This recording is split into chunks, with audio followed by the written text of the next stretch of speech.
चोरी करी उठाई नेले पिकअप भ्यान राताराती झारखंड रे बिक्री करदेले।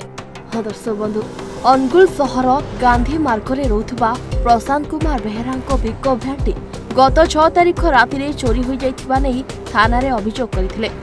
से सही दिन घर आगरे गाड़ी रखिथिले। सकाळ उठी देखिला बेलको गाड़ी नथिला। अनुसंधानरु जणा पड़िला केही जणे दुर्बृत्त राति रे गाड़ीटी चोरी करी नेछि। सीसीटीवी रे गाड़ी नै जाउथबार दृश्य कैद होइछि। तेबे एने अनुगुल टाउन थाना रे लिखित अभियोग करथिले। अभियोग परे पुलिस खबर पाई घटना संपर्क में तदंत आरंभ करी आज 3 जन को गिरफ्त करथिबा सूचना मिली।